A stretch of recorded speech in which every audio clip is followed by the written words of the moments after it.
I could either get promoted or fired, depending on how this thing goes. All of the other companies that were bidding it called us, wanted to partner, told us there was no way we could win it. Really kind of laughed almost at us with the fact that we came in and thought we could win something like this.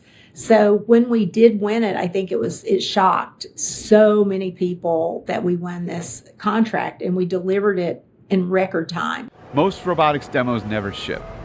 Deployed is about the ones that do. This is Deployed, where physical AI gets real.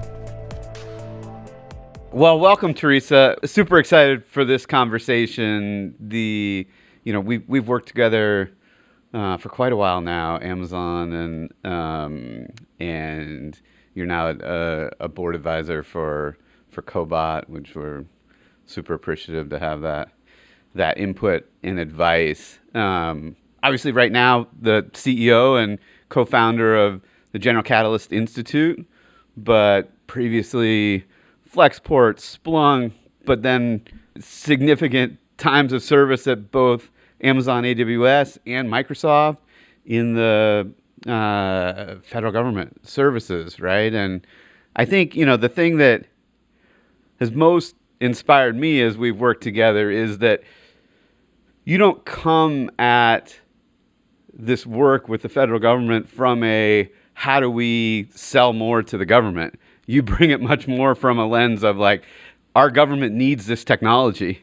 How do we make that easier for everyone, right? And I think that's, so I want to get into that. I want to get in kind of the history. But as I was doing research, it may be jumping into one of the most formative, there was a quote from John Edwards at the AWS Public Sector Summit in 2017 that the decision by the CIA to use AWS was the best decision they'd ever made. And maybe tell me some of the backstory, because I know that was your personal work, kind of deep. And yeah, I'm curious to hear more of that story. Well, thank you for having me on today, Brad. I love my work with Cobot, and I have known you and your work that you've done for so long, and your passion around robotics. So I think we share a passion for the roles we have in trying to make the world a better place through our concerted efforts.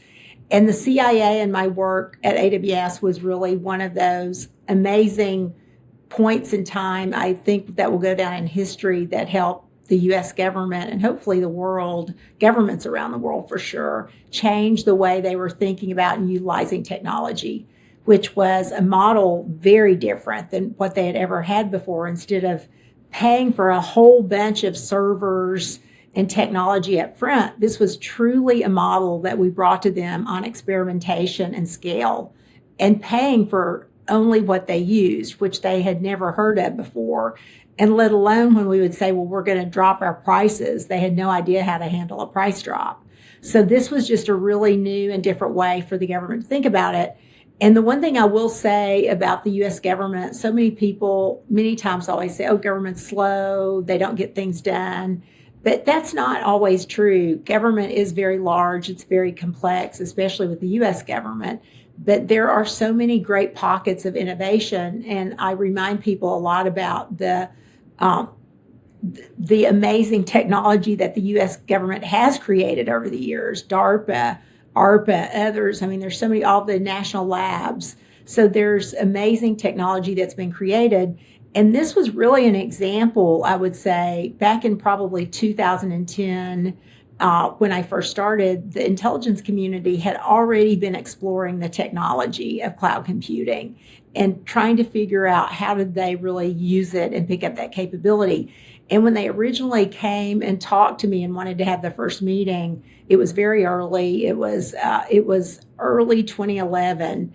And one of the things they said to me is, look, we know that we have very bright and capable people, and we could build a cloud Our problem is we can't keep up with the capabilities through acquisition of cloud. Technology is now moving at a rate and speed that we really need to have those commercial capabilities. So that was the beginning of our conversation. And of course, I had worked with those agencies through my 10 years of work at the running and working in U.S. federal government with Microsoft. But so that was the journey that began, Brad, through that conversation of tell us about how AWS operates. So we went through a period where they were looking at us along with other companies because they did a competitive bid, but they were looking at us and others and really dug really deep, looked under the hood at everything we were doing from compute and storage. And of course, cybersecurity was core to them at this point in time. Like, what was our supply chain like? How did we build this stuff? Where was it located? How did we sell it? What was their legal terms and conditions? So they call them planks, and we went through every single plank, which took us weeks. We got a small contract for them to try this out in an unclassified way. And then from all this work where they had looked at quite a few companies, well, I say quite a few, there were only so many. And truly, AWS back then was the only company doing true cloud computing, a true web service. And so when they did that procurement, it was really interesting because the majority of how they scored that was on your actual capability. You had to come in and prove that you could scale. You could prove the things that you said in that RFP. And I've said this for years. I think it was one of the smartest RFPs that I've ever been a part of. Well, of course, there were lots of iterations internal. You can imagine at AWS just leading up to, can we even bid this contract? Because it would fundamentally change the way AWS operated. Even Amazon, we had never operated in a classified environment. So we would fundamentally have to change the company to be able to do this. So once we went through all those iterations, which Brad, you were part of all that, now looking back, was a lot of fun and very stressful. And I said, okay, but we ended up bidding it, but we agreed with everybody from the board, through Jeff, through Andy, that we would bid this contract. We thought there was high value because we did believe in the fact that government deserved to have the same great technology as a commercial enterprise. We bid it, and the fun thing about this, there were 4 of us that bid this with a contractor that we hired so that we could ensure we were compliant. And the other teams probably had 100 people working on this. We had such an amazing partnership with the agency and the rest of the intel community. It was really, I tell everybody what set it apart, Brad, was the fact we had a partnership. We didn't have a vendor relationship with the government. And the reason that was important is we were doing something very different, and we were both learning. Like, both of us were learning through the process. Neither one of us showed up saying we are both experts at how we're going to make this happen.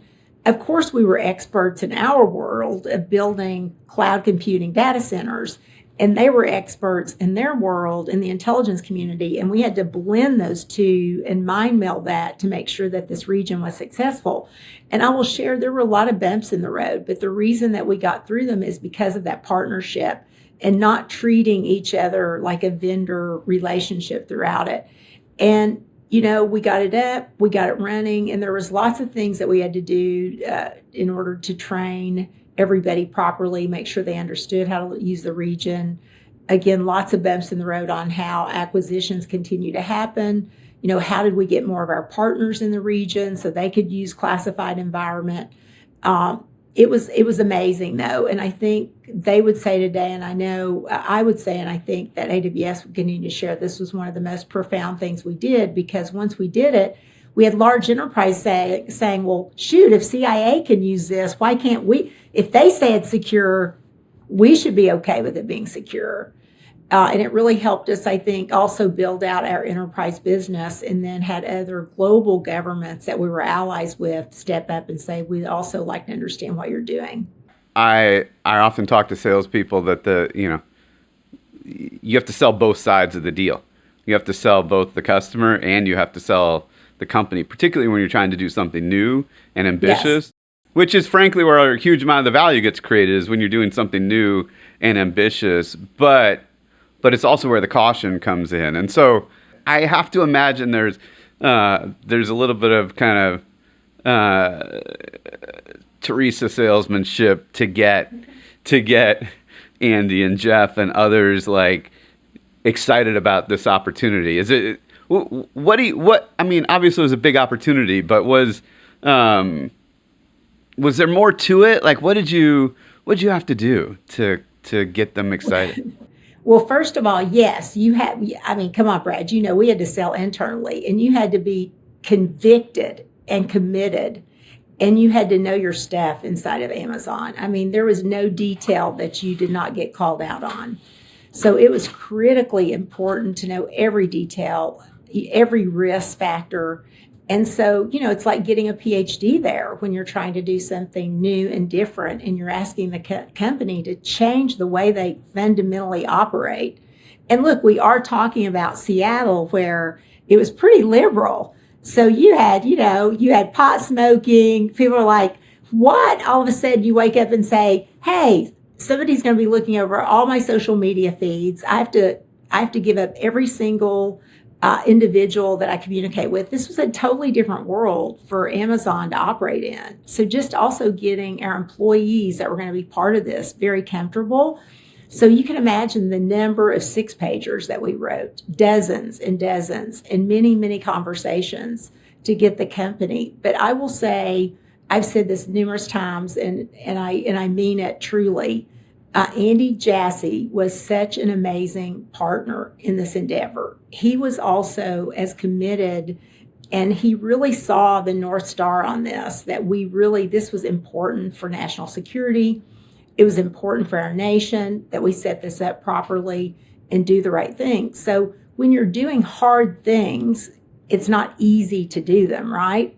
My dad used to say hard things are worth doing because they're not easy to do. And this was one of those hard things. And I, as the leader of it, had to stay very convicted and committed. And it was, the team, while we weren't very big at the time, looked to me to be that individual out in front, because there were times when they would say, we're never going to get this approved. We're never going to get this through Amazon. And I kept saying, yes, we are, because Amazon is the type of company that likes to build. They like to break glass. They understand when things need to get done. So I think that was the feeling at the time, where there was a change that was required in government in terms of the type of technology that they were using. Cloud computing was a critical part of that they just had not adopted yet. And we felt like we were the company to deliver that. So I would also say, Brad, we paved the way for a lot of other cloud computing companies to come in the door. Well, and I think not just cloud compute. I mean, defense tech is a whole category now, right? And I think John Edwards also in that same article is quoted as saying, I wanted us to operate more like commercial than like government. And I think we're seeing that convergence now, right? Yes. Where, and I'm seeing that a lot in this administration.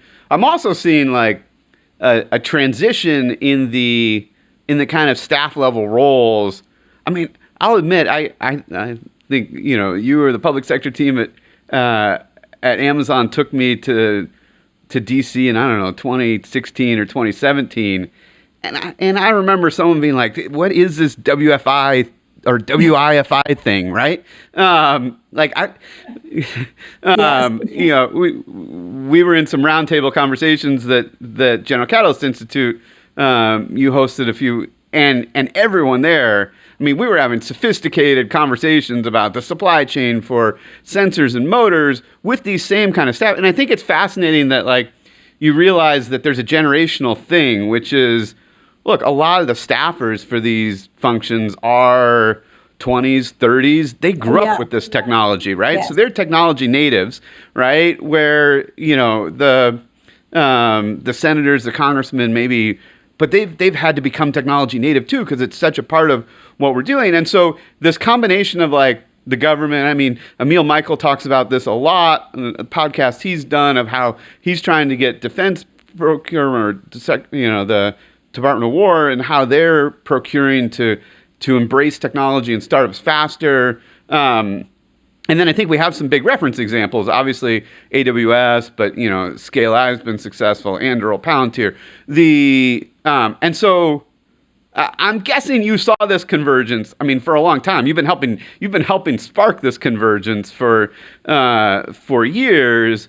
But tell me, is that kind of when you decided, hey, maybe working with a venture capital firm, General Catalyst, and building a General Catalyst Institute, maybe that's the way to like accelerate this even faster? Was that like, give me the inspiration that kind of led to that? Yeah, I love that you asked that question because something you pointed out, a lot of people actually miss, Brad, and that is there was no such thing as GovTech, defense tech, ed tech. There was no health tech. Like in 2010, this didn't exist. All the contracts went to large system integrators. Like it was usually, they called it COTS and GOTS, right? Government build, custom off the shelf build. It was like they took these tech and they would build all this stuff. And a lot of those capabilities were old as soon as they built them. They would build a requirement, they would build it, and then it was like, oh, and all of a sudden, this is where the GovTechs started coming into play. And to your point, AWS opened up this platform for all of these companies to come in. And I do feel like myself and my team were a huge catalyst. And I will go back to Andy, who at the time was so passionate about startups and said we wouldn't be around without startups. So we had a startup business for each one of our verticals. So I had a civ one, I had a health one, I had a defense one, I had an education, every area, and a not-for-profit startup group. So we really focused on startup communities, and we like recruited them into government. We're like, come in, we help them get FedRAMP. We built whole programs around it. We helped them get their FOCI. We put them in our SCIFs. We showed them, we taught them, we pulled them into our RFPs. And we got excited when we saw them building out those capabilities because it was force multiplying what government had available. And it also created the competition they needed to make government better and faster and, quite frankly, less expensive. Now, when I say less expensive, what I mean by that is a company even like yours, Brad, today at Cobot, you're not going in and asking government to pay for your R&D. You're not going in and asking them, hey, tell me your requirement and I'll build it. You've built a capability and you're saying, look, it's already done. I've done my R&D. Like now it's shovel ready. You can just take this capability. That was literally unheard of. So this opened up this platform for all these startups. And believe it or not, there were very few venture capital firms that would even look at government back then. I mean, they basically turned their nose up to it and said, are you kidding? This is too high risk. I don't want to do this. I'm not backing these companies. And now we've done a complete 360 today. And General Catalyst is core to that. And part of the reason I started really doing this work is I met Hemant, who's our CEO, and Paul Kwan, who runs our global resilience. And when they both shared that they were building out this capability that was global, by the way, not just US, and I have worked with global entities, for many, many years now. But when I heard they were building this out and started to talk to them, I was like, this is right up my alley.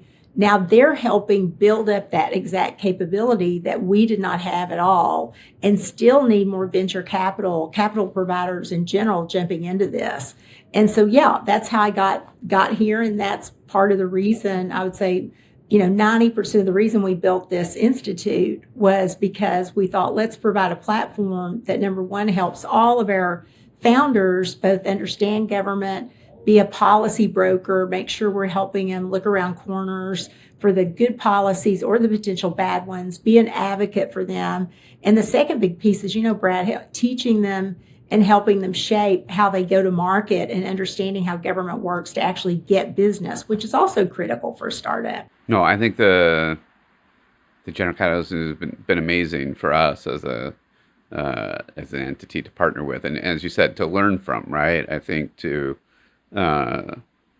understand the language, how the procurement cycles work, how to think about who to approach, where to approach. In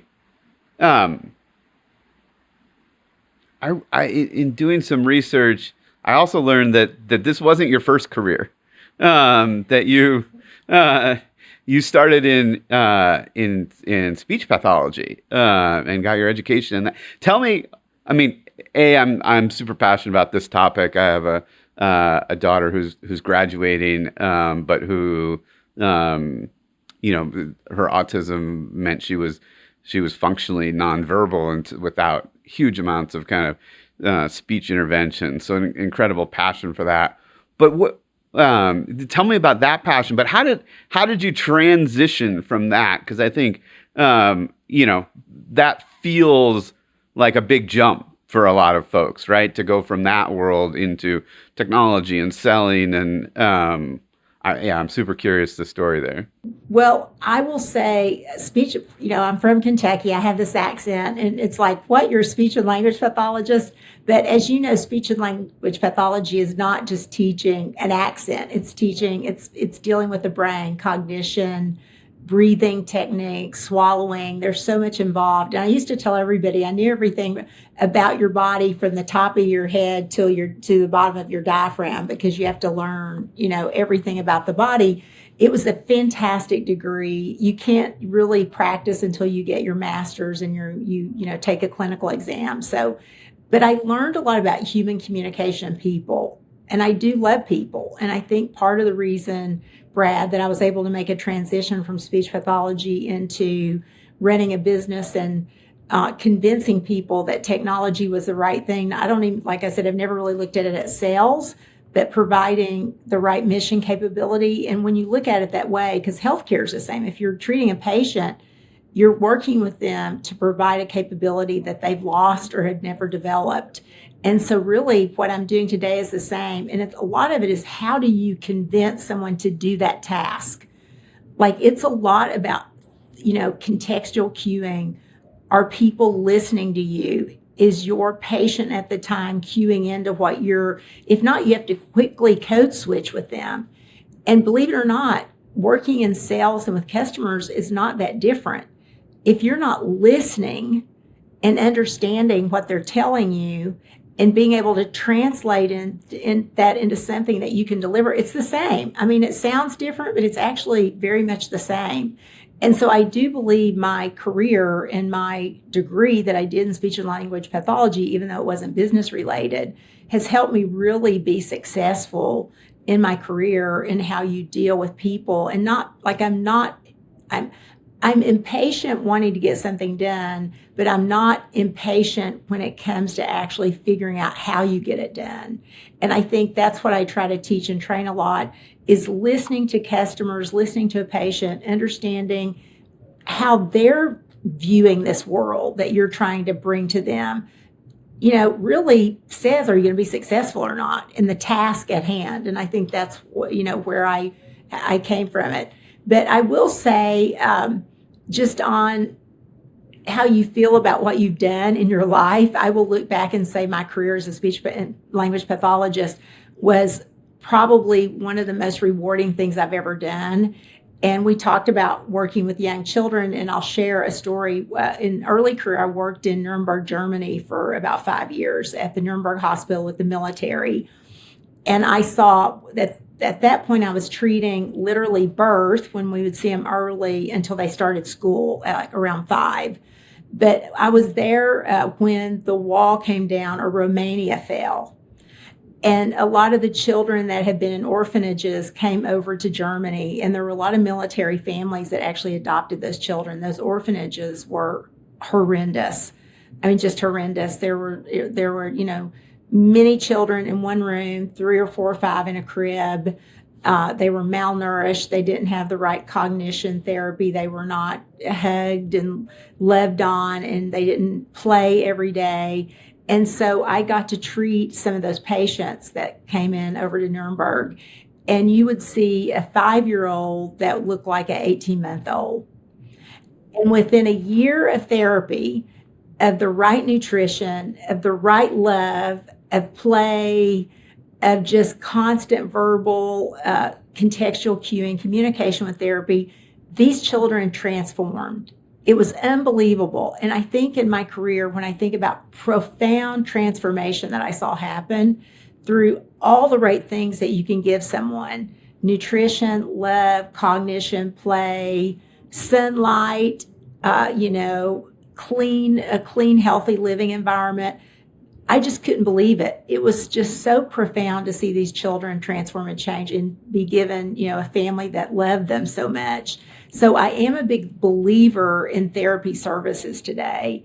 And again, it takes patience, as you know, Brad. It doesn't happen overnight. So back to the same thing with business. You just don't snap your fingers and things change. And really, I only made the change because I will say healthcare, I was in it for a while. I did this for about 12 years. And I got to the point I felt like healthcare was a little bit like Groundhog Day, though, in terms of the industry. I felt like things were moving so slowly and not changing. And I had a level of frustration. I was with a company I loved that ended up really going under. They were called NovaCare Corporation because of prospective payment, which was managed care, happened. And literally, they were an amazing company, and their business imploded overnight because they didn't have a plan B for how they were billing. And they mainly made their money off Medicare A and B from rehabilitation services. Even though they had rehab hospitals and orthotics and a prosthetics division, we had a sports division, but they made all their money off of A and B. Now, what that tells you is that was really broken, right? Because the minute managed care came in and they started capping all that stuff, they didn't have a new way to make those revenues up. But I kind of woke up one day and I said, look, I've done this, I've loved it, but I'm ready for a change. I was like, I don't know what I'm going to do. And I just rewrote a job description. I literally sat down and rewrote a job description. And I ended up just through a friend. For your ideal job, like, what would I love to do? It wasn't even that. I kind of wrote down what I was good at. I kind of said, look, here's all the skills I have. I took it back to what were my capabilities. And I had done a lot because I had not just treated, I'd actually managed therapists, I'd managed facilities. I'd helped start a healthcare consulting group for NovaCare called Polaris Group, where we actually worked and consulted with boards and helped hospitals and skilled nursing step-down units set up rehab facilities. So I had done a lot, knew how to work with like billing services. I knew how to get doctors to write the orders. So I had done a lot. I had a lot of capabilities that I had that I guess I'd learned and evolved over the years. So I was like, okay, what am I good at? And even in this, I was selling, I was doing marketing. I'd learned a lot about business. And I got a call through a friend, and it was a small tech company called Keyfile Corporation in Nashua, New Hampshire. And they were a Microsoft Gold partner. We were an early adopter of Exchange. And that was kind of back then, this was late 90s, kind of like a big deal. And so I ended up getting a conversation with the CEO of this little company, talked to him, and this was like on a Thursday, and he asked me if I'd fly up and meet him on Sunday and have dinner, and then I could meet the team. I fly in, Brad, I know nothing about tech. I mean, I am like, this was so early, and I'm like, I'm not a technologist. And so I show up, I meet him, I go meet the team on Monday, and at the end of the day, he calls me in his office and offers me a job, and I almost hit the floor. And I feel like I almost talked him out of it because I said, I'm a paper pusher, not a paper automator right now. And the reason I said that is they did workflow and document management. But I will say, he said, I think you can do this job.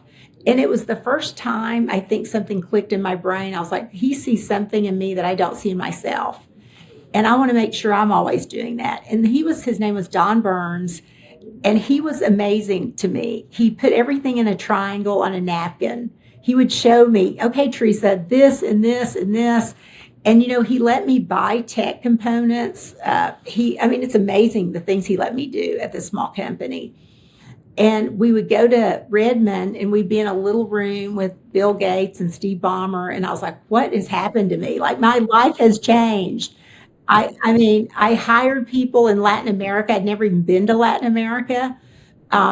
So I learned really quickly, and it's back to, I think it set me up for the work I did at Microsoft and Amazon because I had to learn a lot of things that I didn't know about. But I will say one thing. You've been in healthcare now a lot, Brad. I know you and Cobot work in healthcare. There's still a lot of workflow and document management. So when I saw automation, it's like, whoa, I went directly to the mission and the capability. And I said, this can change the life of healthcare workers if we get this right. So one of my early things I worked on was healthcare with them, trying to go in and show them how workflow and document management, automation could really change and progress what they were doing. So that was one of the early things. But this was such a great company. I ended up being their SVP of marketing and business development. I learned a bunch. And I learned so much about Microsoft, which set me up then I went to Microsoft and worked my way up from, again, a company that I thought would never hire me. I got a job working in U.S. Federal as a business productivity manager, running a team. And at that job, Brad, I hired a group of consultants that helped federal government use the technology they had already bought, like SharePoint, Project, Visio. Loved that job and worked my way up till I ran that entire business. And then, the story from there, I met Andy Jassy when he was an SVP running AWS, and that changed my world again, working for him for almost 11 years and really building a global business. Truly global business. We built that business from zero to multi-billions of dollars business. And we went from literally, we were in U.S. federal to, by the time I left, we were doing business in 172 countries, and I had teams in 52 countries. And I also built an aerospace and satellite business unit while I was there that did very well. But again, I have had an unbelievable kind of crazy career from healthcare to tech. But you're the first person that has ever asked me how it translates. So I kind of shared, why I think those two careers, why very different, were complementary. Well, I think it's funny. I was just having this conversation with my 16-year-old daughter this past weekend about, I think the common ingredients, right, are, to success and successful people. Obviously, ambition's a piece of it. Willingness to work hard is a piece of it, right? But I think there are a couple other ingredients. One is this deep desire to make an impact, and whether that's helping an orphan develop the ability to communicate and thrive, right, or whether that's helping the CIA to embrace new technology, all of those are impactful, right? And you can find impact. Yes. But if you get kind of addicted to that impact, right, then you keep wanting to find ways to make bigger and bigger impact. And then I think the other ingredient that I was talking about is this idea of believing that you can learn it, right? That you can figure it out, right? That you're not limited in some way. I think there's some phrase of, those who argue for their limits get to keep them, right? Oh, so true. So true, Brad. I love that saying. And so I think your story is what I've seen time and time again, which is if you don't believe you have limits, and I think this is, really Silicon Valley and startups and, why I encourage young people to get involved in startups early, because there's no real limits, right? That's right. If you think you can handle all the people operations, they'll let you handle all the people operations, right? Because so whatever it is, the opportunities are kind of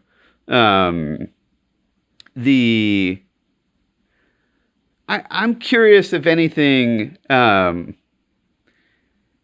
I'm curious kind of back to your, the notion of listening, but also I think, for those with communication challenges, there's a frustration that comes with, that inability to translate and to speak. And I have to imagine the same thing comes up in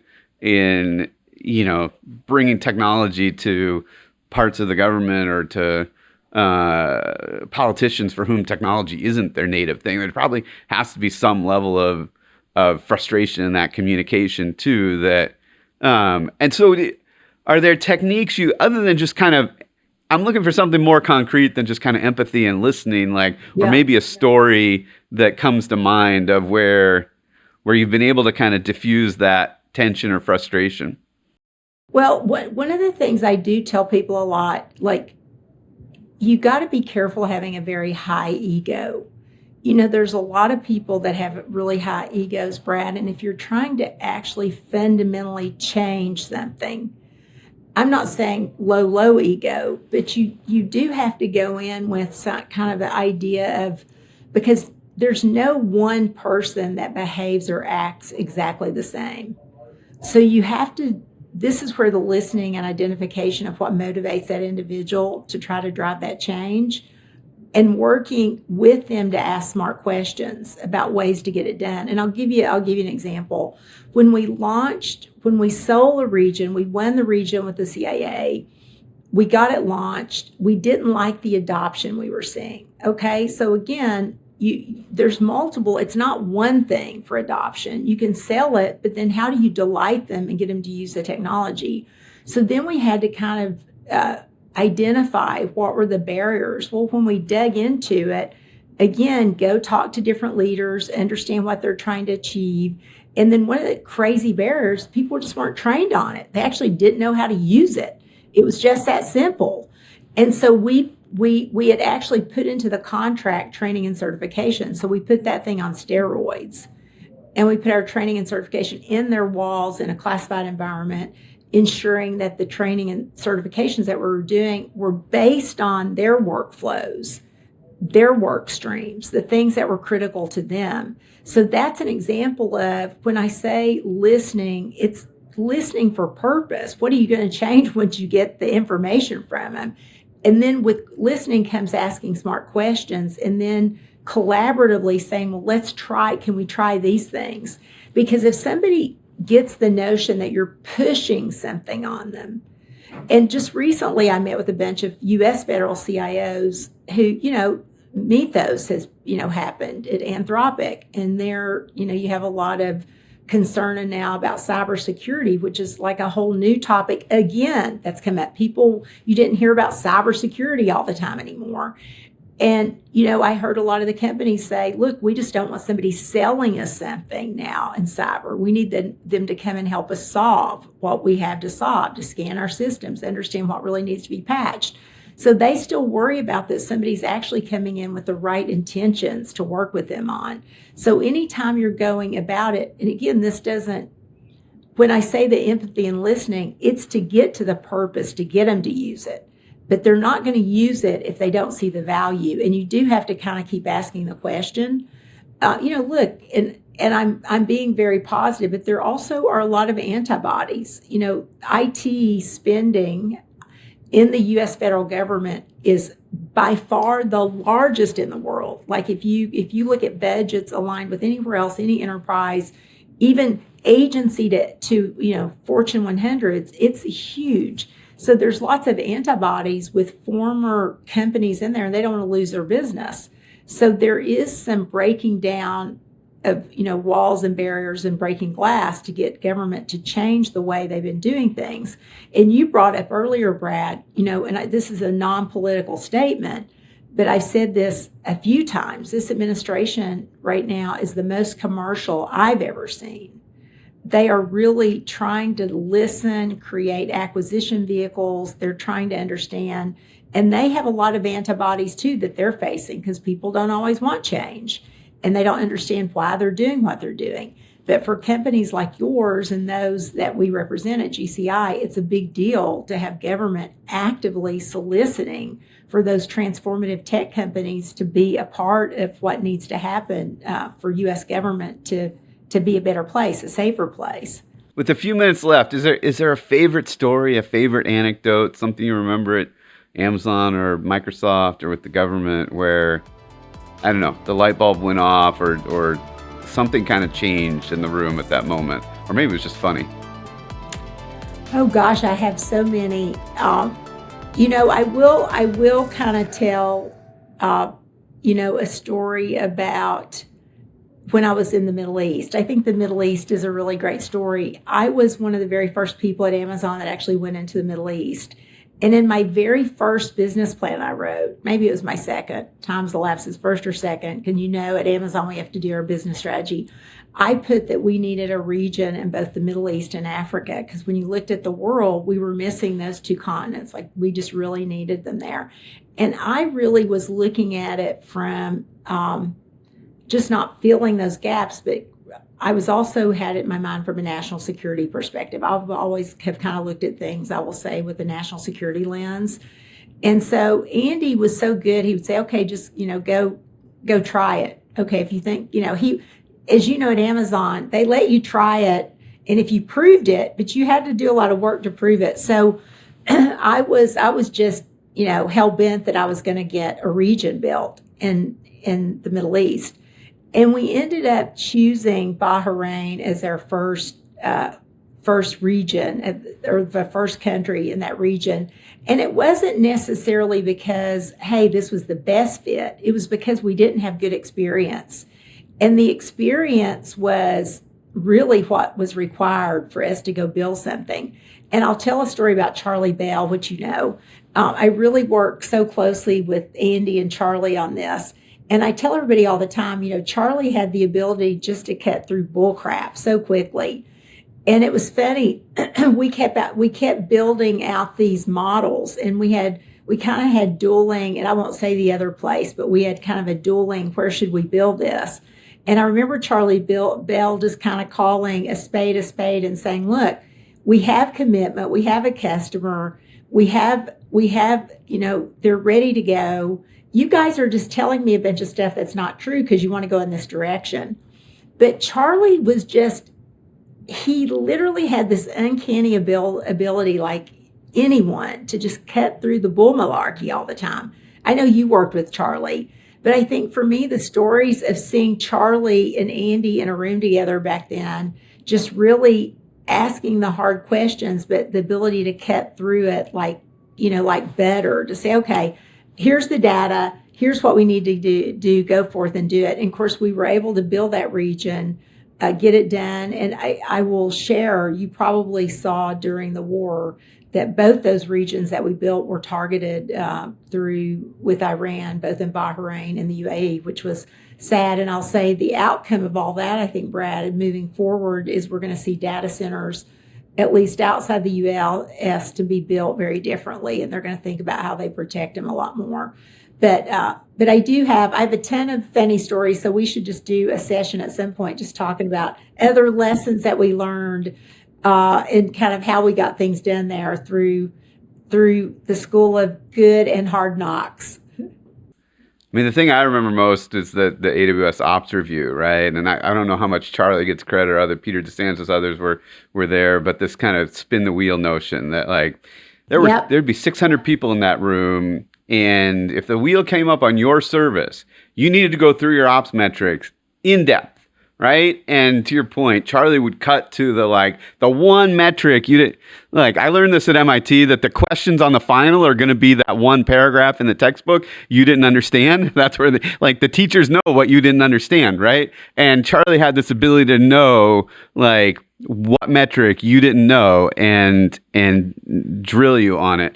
And it was intimidating, but it meant everybody at AWS was on their game, right? You had to know, to your point, you had to know your stuff. You had to come to those meetings prepared. It wasn't just like you fell asleep and showed up. It was important to know where everything was. And I think that's the reason we were so successful. Super excited to continue to be partnered. And super excited about the work the General Catalyst Institute is doing. Thank you so much for taking the time, and we will continue to stay deeply in touch. Well, Brad, thank you. I love being part of Cobot. I love seeing what you all are doing, and you all are absolutely changing the world of automation and making it a better place for sure. So thanks for everything you and the team are doing. Awesome. Thank you, Teresa.